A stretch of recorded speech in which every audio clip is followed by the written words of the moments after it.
As many of you probably know, I've recently been taking an interest in falconry. Over the last few years, I've been involving myself in my local falconry club, taking part in the events that they have been holding. This last year, I made it my goal to pass the state certified test to take the first step to becoming an official falconer, and I was able to accomplish this goal. But this video is not about that. Instead, this video will be showing off some of the on-the-field events that the club was hosting for us to take part in, and showing the experiences that I had in the last meets. Now, for transparency, this video will have some moments where birds are hunting and killing their prey, as well as eating said prey. So if that's not really something you want to witness, this is your warning for that. This video will be going over the two events that were hosted, the first one in the Pawnee Valley of Colorado. This event was in celebration of the hunting season officially beginning for us falconers, so we were ready to celebrate and go hunting. I also got a brand new camera for filming this, so here are some photos that I was able to take of some of the cast members that we'll be seeing throughout the video. The campgrounds we stayed in were quite nice. Last year we had a fair amount of rain, but this year we were lucky enough to avoid that. Here's a picture of where I was staying over the weekend. Main issue came when nighttime started. It was quite cold, 27 degrees to be exact.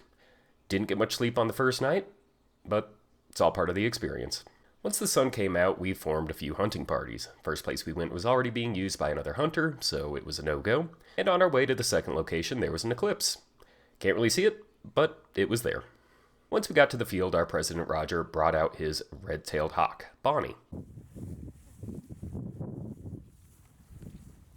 He's content with you. I think Luna needs some little booty, honey. I'm surprised she doesn't have any already. We've never been able to keep them on our dog. We put them on, they come back and... Oh! Harsh rainfall throughout the summer meant that the grasslands we were walking through was much taller than normal, and this meant that any potential prey that we were looking for would have absolutely no trouble in hiding. After just a few minutes walking in the grass, most of us were quite tired. Bonnie, on the other hand, was doing just fine flying overhead, making sure that we were okay. Walking in the grass was a lot like walking in snow, so after not really finding anything, we decided to pack up and move to a third area. This took us to a local airfield, where we saw some people enjoying a day of skydiving.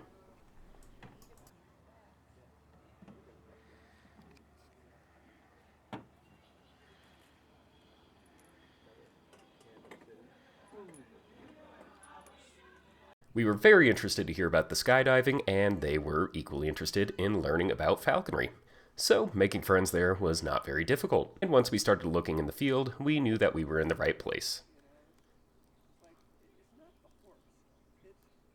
Trying to scare the rabbits out into an open area for Bonnie was not going so well, but she was always close by, keeping an eye on us. Eventually, one of the employees for the skydiving team tracked down a rabbit that had scurried into a pole, so rather than scaring the rabbit out into the field, we simply brought the rabbit out to the field instead. Bonnie and Roger stayed about 30 yards from the pole to give the rabbit a chance to escape, and out of every direction to run, the rabbit chose to go straight to the nearby hawk.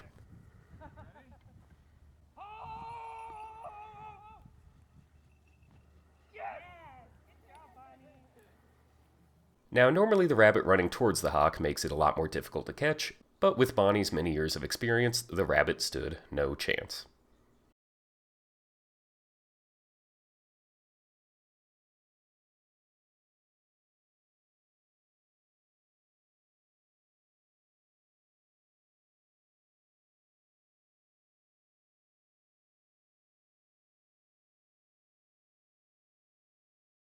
First hunt of the year ending in a success.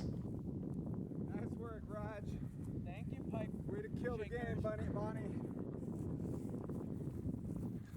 Back at the camp, we were preparing for something even more fun. A pig roast, tradition for the organization, and an absolute treat. Pig spent all day cooking and was incredible. We also had a brisket to eat as well, equally as delicious. That night, we had most of the members getting together, sharing stories, eating delicious food, and we even got to celebrate Roger's 70th birthday.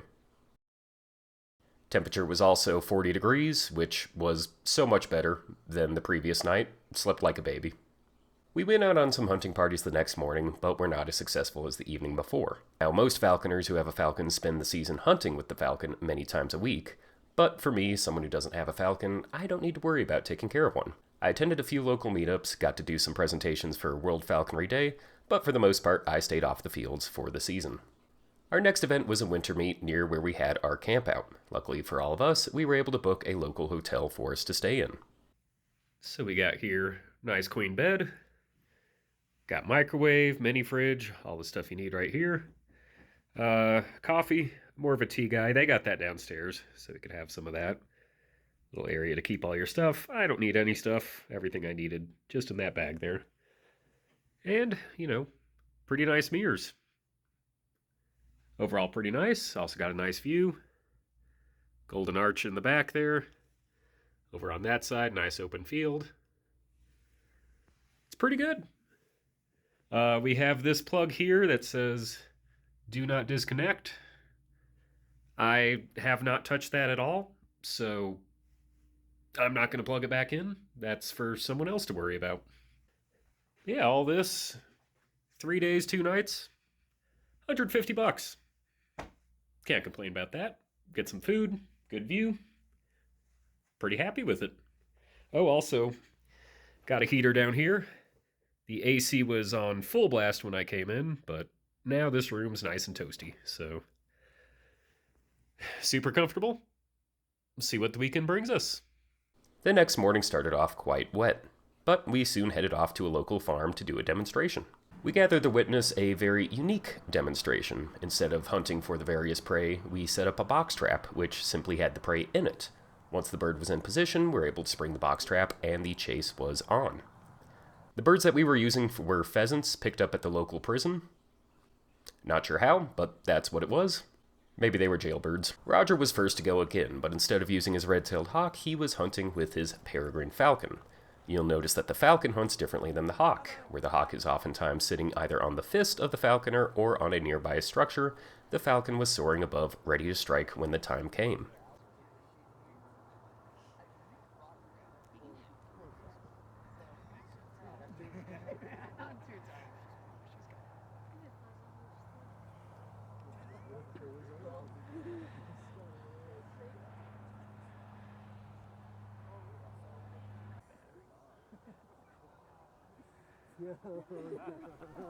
A few technical difficulties aside, the trap was finally sprung.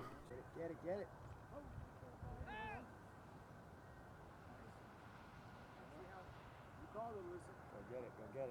Go get it, go get it. Get it moving, girlie. Get it moving, girlie. Good girl. Oh, come on. Nice. Oh. Yes. Send in the ready.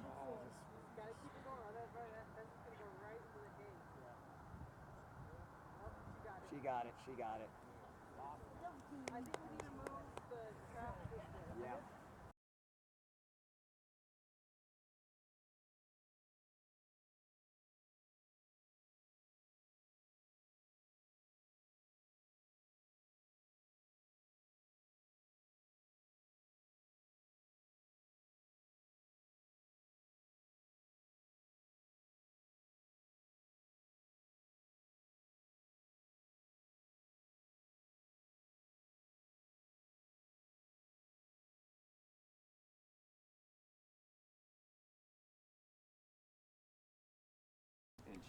And the falcon was rewarded for its efforts with a tasty meal and a full belly.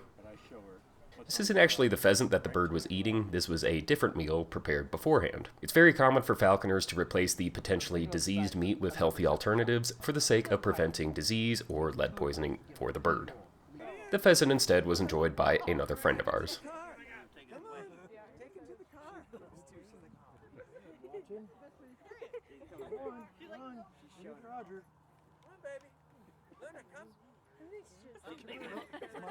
That's mine. After the peregrine was done, it was time for some other hawks to make an appearance.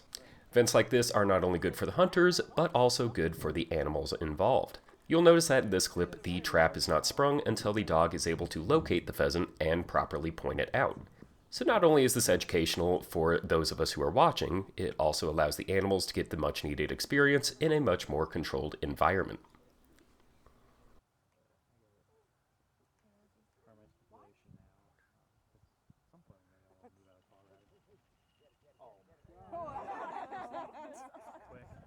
When it works, it works. Why?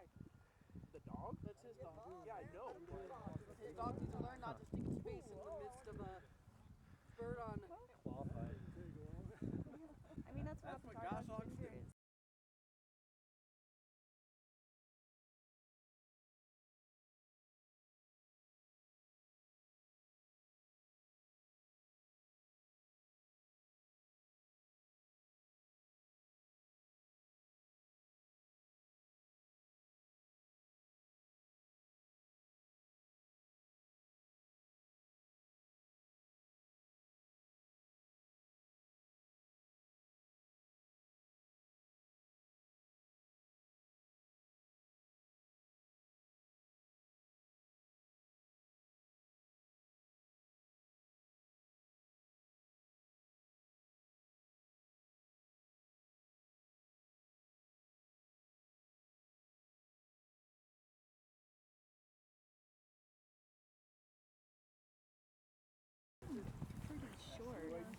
Yeah. Legs, like her middle two. Okay, I'll put her away. Who's next? Cool. Sorry for the delay. I'm not complaining. Stop rain, it's getting gorgeous. Yeah, it's getting nice now. We did have a few more hawks try to take from the trap, but the pheasants were a bit too quick for them. So at the end of the day, with a few successes, there were a few failures. So that was the falconry experience for the season. Lots of successful hunts with the usual crazy weather and all sorts of successful moments. If you have any questions or comments relating to anything that you've seen, let me know and I will answer them to the best of my ability. It's always fun to share these experiences, and for the next few seasons, I will continue to plan on making videos on the hunting trips that I take. So who knows how long it'll be until I have a bird of my own to have my own experiences with. Until next time, love y'all and take care.